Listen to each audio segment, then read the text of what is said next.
आपने अक्सर अपने करीबियों, रिश्तेदारों और गांव के लोगों से कभी न कभी, कहीं न कहीं ये कहते जरूर सुना होगा कि उनके घर में, आस पड़ोस में या गांव में कुल देवी या कुल देवता की पूजा की जाती है। लेकिन क्या आपने कभी ये सोचा है या फिर ये कभी जानने की कोशिश की है कि ये कुल देवता कौन है, इनका क्या नाम है, ये कैसे दिखते हैं, इनकी पूजा क्यों होती है और पूजा कैसे होती है? ये कुल देवी देवता, इन्हें मानने वालों के लिए क्या मायने रखते हैं? कुल देवता को पूजने की ये परंपरा सिर्फ भारत और नेपाल के कस्बाई इलाकों तक सीमित नहीं है, बल्कि दुनिया के कई देशों में ऐसी परंपराएं हैं। दक्षिण अफ्रीका, मैक्सिको और अमेजन नदी के किनारे बसे आदिवासी भी अपने कुल देवताओं की पूजा करते हैं और उनके नाराज न होने का भय भी रखते हैं। हालांकि हर जगह कुल देवता को मानने, पूजने, उन्हें भोग लगाने के तौर तरीके अलग अलग हैं। इन कुल देवताओं को पूजने का अनोखा तरीका विंध्य को भी अलग पहचान दिलाता है। यहाँ कुल देवता को बाबा साहब भी कहते हैं, लेकिन बाबा साहब और कुल देवता में एक मामूली सा फर्क होता है। वैसे तो किसी के कुल देवता भगवान हनुमान भी हो सकते हैं, प्रभु श्री राम भी हो सकते हैं, विष्णु भी हो सकते हैं और भोलेनाथ भी हो सकते हैं। उसी तरह से बाबा साहब को ग्राम देवता या कुल देवता के रूप में पूजा जाता रहा है।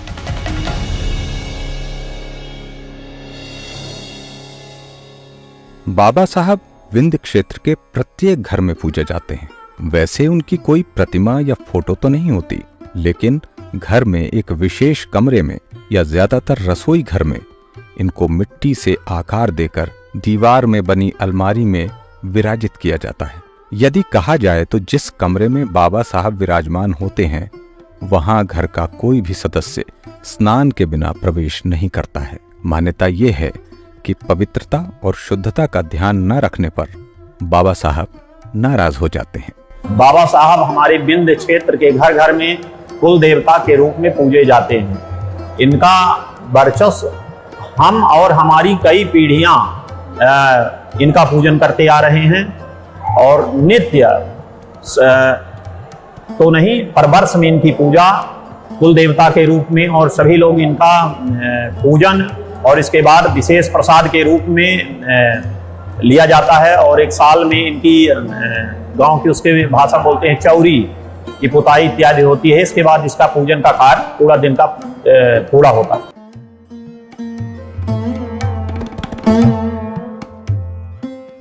विंध्य क्षेत्र के लोगों का मानना है कि यदि बाबा साहब घर में विराजमान हैं और समय समय पर इनकी पूजा होती रहे तो वे घर के प्रत्येक सदस्य की रक्षा करते हैं, साथ ही सभी प्रकार की नकारात्मक बाधाओं जैसे नजर, टोना टोटका आदि से भी छुटकारा दिलाते हैं। बाबा साहब के बारे में ऐसा भी कहा जाता है कि यदि निश्चित समय पर इनकी पूजा न की जाए तो वो इससे नाराज होकर घर में बाधा भी उत्पन्न करते हैं। बाबा साहब की पूजा कुल देवताओं की प्रसन्नता, इससे हमारे देवता और पितृ दोनों प्रसन्न रहते हैं, इसलिए की जाती है। कुल देवता के न प्रसन्न होने से जीवन में बहुत सारी हमें सामाजिक और अपने स्वास्थ्यगत गतिविधियों में अनुकूलता का जो है संचार नहीं हो पाता है। इसलिए हम अपने कुल देवी देवताओं की पूजा करते हैं और कुल देवताओं की पूजन करने से हमें जीवन में सुख समृद्धि का अनुभव होता है। हमारे सभी कार्य कुल देवताओं की प्रसन्नता से होते चले जाते हैं। मांगलिक कार्यक्रम जैसे होते हैं, वो मांगलिक कार्यक्रमों में कोई बाधा नहीं आती है और संतान संबंधी भी किसी प्रकार की बाधा नहीं आती है। व्यापारिक इत्यादि में, नौकरी चौकरी जो भी हम जीवन में कार्य करना चाहते हैं, उसमें हमारे जो कुल देवता हैं वो हमेशा हमारी मदद करते हैं। और इसलिए जब मांगलिक कार्य होता है हमारे यहाँ, जैसे वैवाहिक कार्य हुआ, तब विशेष रूप से फिर उनका पूजन और किया जाता है। वैवाहिक कार्य के दौरान भी कुल देवताओं का पूजा और बाबा साहब का पूजन किया जाता है और फिर पूजाई उनकी इत्यादि एक वर्ष में इत्यादि दी जाती है, एक अलग है, लेकिन उसकी पुदाई का और हर त्योहार में किया जाता है। और जब हमारे यहाँ त्योहार आते हैं, दीपावली आया, दशहरा आया और बड़े बड़े जब त्योहार इत्यादि आए, नागपंचमी का वो आया, तब उसमें वहां बाबा साहब की पुजाई का कार्यक्रम होगा।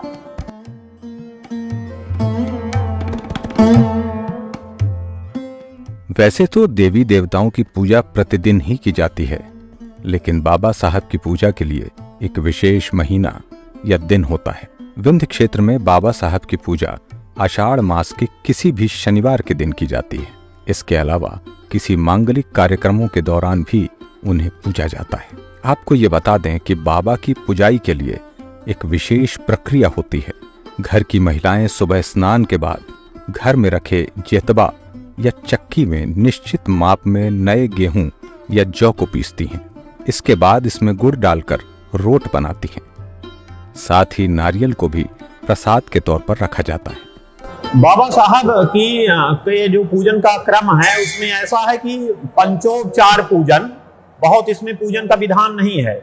जैसे लोकाचार में हो गया, वहां उस स्थान को पोतना, फिर वहां धूप दीप इत्यादि से उसका पूजन करना, वहां हवन करना, और उसमें गांव की उसमें गाय के घी से और रोट बनाया जाता है। फिर उस रोट को कुल देवताओं को भोग लगता है बाबा साहब को, और फिर सभी लोग घर के ही सदस्य, केवल दूसरा व्यक्ति उसको नहीं पा सकता है, उसको केवल घर के सदस्य पाएंगे। अगर नहीं किसी कारणवश उसको नहीं चुका पा रहे हैं, उसको पूरा नहीं हम खा पा रहे हैं, तब परिवार का सदस्य, हमारे खानदान का सदस्य ही उसको खा सकता है, ना कि किसी दूसरे समाज का व्यक्ति।